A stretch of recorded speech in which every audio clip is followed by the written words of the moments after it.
Allah subhanahu wa ta'ala created this entire universe, everything that we see, as a means of benefit to us, and that's what really makes it amazing. Allah subhanahu wa ta'ala, He says, Allahu alladhi khalaqa as-samawati wal-ard wa anzala min as-sama'i ma'an fa akhraja bihi min ath-thamarati rizqan lakum. That Allah subhanahu wa ta'ala is the one who created the heavens and the earth. And He sent down from the heavens rain, فَأَخْرَجَ بِهِ مِنَ الثَّمَرَاتِ رِزْقًا لَكُمْ, producing fruits for you, producing sustenance for you, so that you can survive. وَسَخَّرَ لَكُمُ الْفُلْكَ لِتَجْرِيَ فِي الْبَحْرِ بِأَمْرِ. And Allah subhanahu wa ta'ala, provided for you the seas, and He provided for you ships so that you could sail through these seas. وَسَخَّرَ لَكُمُ الْأَنْهَارِ. And Allah subhanahu wa ta'ala put the rivers at your service. وَسَخَّرَ لَكُمُ الشَّمْسَ وَالْقَمَرَ دَائِبَيْنِ. And Allah placed the sun and the moon in their circuits. وَسَخَّرَ لَكُمُ اللَّيْلَ وَالنَّهَارِ. And Allah put at your service the night and the day. وَآتَاكُم مِّن كُلِّ مَا سَأَلْتُمُ. And Allah subhanahu wa ta'ala, He says that He gave you everything that you need to survive. وَإِن تَعُدُّوا نِعْمَةَ اللَّهِ لَا تُحْصُوهَا. And if you were to try to count one of the blessings of Allah subhanahu wa ta'ala, you would not be able to do so. إِنَّ الْإِنسَانَ لَظَلُومٌ كَفَّارٌ. And verily man is unjust and ungrateful. And when you really think about it, that Allah subhanahu wa ta'ala, without us asking for anything, without us doing anything, Allah subhanahu wa ta'ala provides all of this for us. And a lot of times we take that for granted, right? We take the earth for granted. We take everything that's been provided to us for granted. I remember a scholar once saying, when's the last time you walked outside and you saw some flowers and you said, oh Allah, for me, right? Allah subhanahu wa ta'ala placed those flowers there for you, right? Because we just take it for granted. Whereas if someone brought you, a cheap bouquet from a grocery store, then you would thank them for that. But you don't thank Allah subhanahu wa ta'ala for everything that's been provided for you here. There was a man by the name of Zayd ibn Amr ibn Nufayl. May Allah be pleased with him. This man who died before the Prophet ﷺ received revelation, but was a man of tawheed, was a man of monotheism.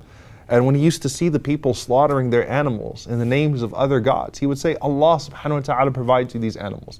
Allah provides you the rain that produces fodder, that produces the food, and that produces the sustenance for you and your animals, and then you go and you slaughter in the name of other than Allah subhanahu wa ta'ala. So it doesn't make any sense that Allah gives you so much in all of this, that all of this functions in a way that benefits you. Allah mentions constantly how this benefits us. So Allah mentions the creation of the heavens and the earth. Allah mentions the sun and the moon and our knowledge of night and day. لِتَعْلَمُوا عَدَدَ السِّنِينَ وَالْحِسَابِ. So that we could properly keep time and we could properly benefit from that. Could you imagine if we couldn't figure out when night and day would be, and if we didn't know how old we were, and if we couldn't figure out timings and calculations and so on and so forth? Allah Azza wa Jalla, He says, هُوَ الَّذِي جَعَلَ لَكُمُ الْأَرْضَ ذَلُولًا فَامْشُوا فِي مَنَاكِبِهَا وَكُلُوا مِنْ رِزْقِهِ وَإِلَيْهِ النُّشُورِ.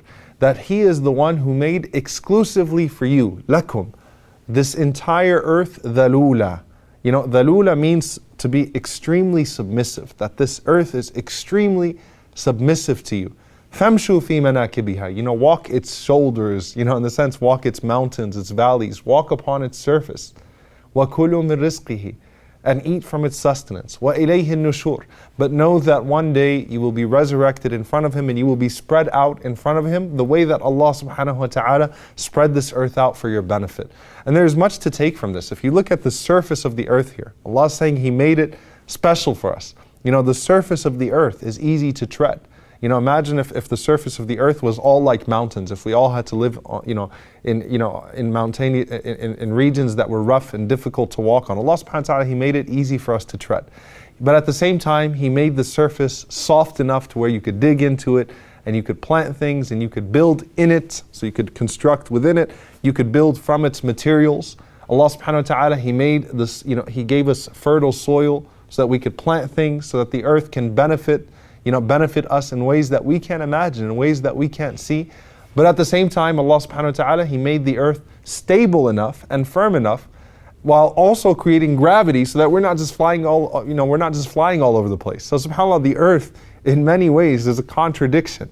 But Allah subhanahu wa ta'ala has perfected it in that sense, so that we are able to benefit from it in every way possible, without feeling any sense of ingratitude to Allah subhanahu wa ta'ala, while constantly being reminded of the blessings of Allah subhanahu wa ta'ala upon us.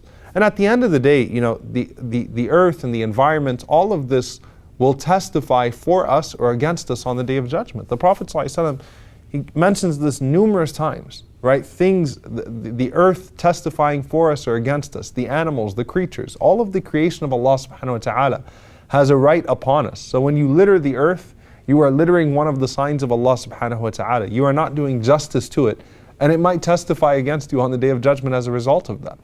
And one thing that's very important to take into consideration here as well, that a lot of times we become so comfortable and we fail to recognize the blessing of Allah subhanahu wa ta'ala upon us with the earth. And so Allah subhanahu wa ta'ala warns us routinely with things that we have become used to. So sometimes rain is good news, sometimes it's bad news, right? And in fact, Hud alayhi salam, Allah subhanahu wa ta'ala tells us in Surah Al-Ahqaf that when Hud alayhi salam addressed his people and warned them, and the clouds formed and the clouds started to come towards them, they said, هَذَا عَارِضٌ مُمْطِرُنَا. This is just a cloud that's bringing us great rain. But instead Allah subhanahu wa ta'ala says, بَلْ هُوَ مَسْتَعْجَلْتُمْ بِهِ. Rather, this is what you were hasty for. This is the punishment coming from Allah subhanahu wa ta'ala. So that you don't become too comfortable. So in a way that you would forget your purpose and you would forget to express gratitude to Allah subhanahu wa ta'ala, and you would forget the Day of Judgment. Allah subhanahu wa ta'ala causes, the ideal places of this earth to turn on us at times. So how many times do you see a person sitting on a beautiful beach and you see a video of a tsunami that all of a sudden came from nowhere?